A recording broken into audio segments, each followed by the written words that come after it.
Bonjour tout le monde, aujourd'hui on va parler d'un objectif un peu particulier, le Nikkor Z 50 mm f1.4, un 50 mm lumineux en monture Z, proposé à un tarif relativement accessible. Et la vraie question c'est toujours la même, est-ce que c'est une bonne affaire ou est-ce qu'il vaut mieux choisir le 50 mm f1.8S? On va voir ça ensemble. Pour info, le lien pour l'acheter se trouve dans la barre de description et si ce n'est pas encore fait, je vous invite à vous abonner.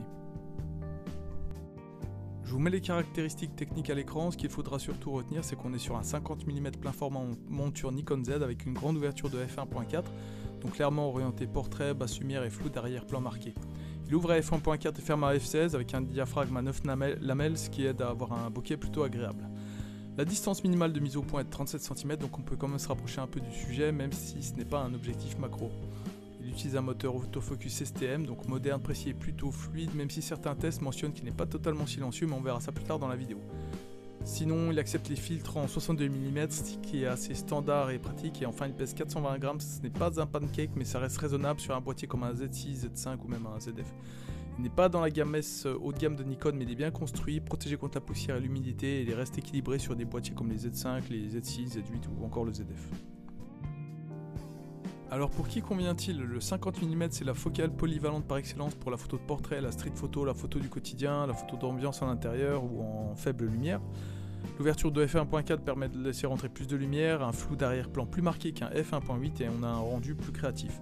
Donc sur un boîtier à 24 millions de pixels comme le Z5, Z6, ZF ou même un APS-C comme le Z50 ou ZFC, les petits défauts optiques seront moins visibles.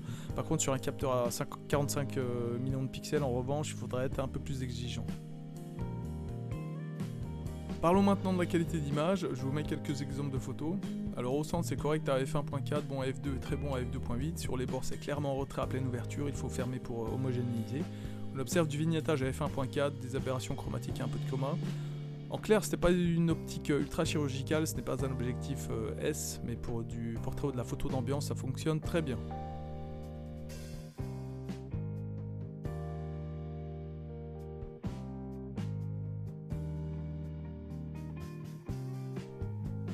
On va commencer cette revue de test et avis par la presse francophone avec le magazine Réponse Photo qui lui met la note de 90 sur 100 avec un label top achat.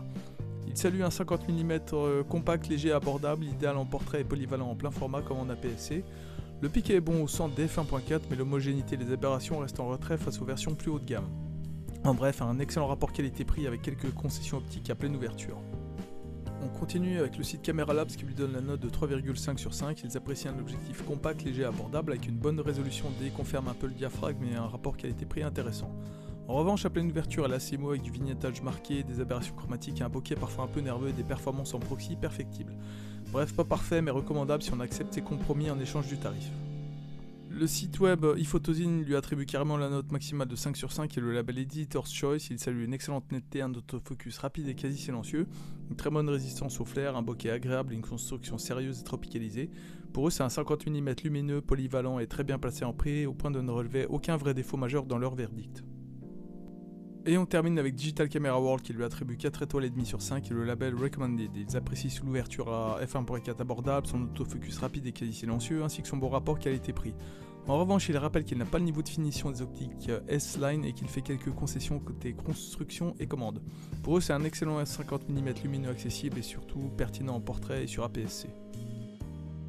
Alors petit résumé des points positifs et négatifs, en commençant par les points positifs, c'est un objectif compact et léger, il est trop équilibré, il propose un très bon rapport qualité-prix pour un objectif qui ouvre à f1.4, il est intéressant en photo de portrait, en street photographie.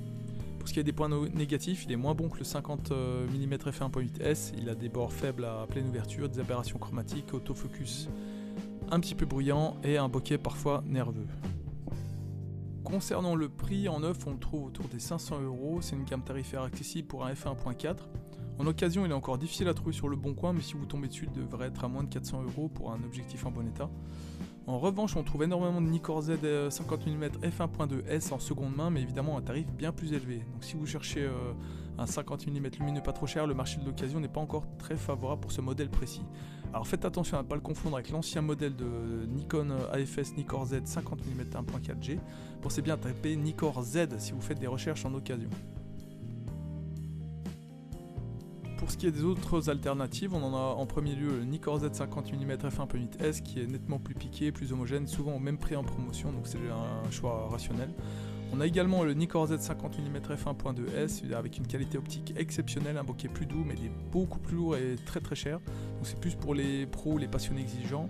Ensuite on a le Sigma 50 mm f1.4 DGDN avec un très bon piqué, un excellent bokeh mais qui est aussi plus lourd. Et pour terminer on a le Viltrox 50 mm f1.8Z qui est moins cher avec des performances honorables, une construction correcte. Et pour terminer, je vous mets un tableau comparatif avec tous les objectifs mentionnés si vous voulez étudier ça plus en détail. Conclusion, alors faut-il acheter ce Nikkor Z f1.4 ? Alors si vous voulez absolument du f1.4 sans exploser votre budget, oui c'est un bon compromis. Si votre priorité est la qualité d'image pure, le 50 mm f1.8S reste objectivement supérieur. Exprimez vos commentaires, dites-moi si vous possédez cet objectif et ce que vous en pensez. Et enfin, pensez à laisser un like et à vous abonner pour ne pas rater les prochains tests et ainsi va s'achever cette vidéo. Merci, à la prochaine, c'était Mathieu pour Tech à la loupe.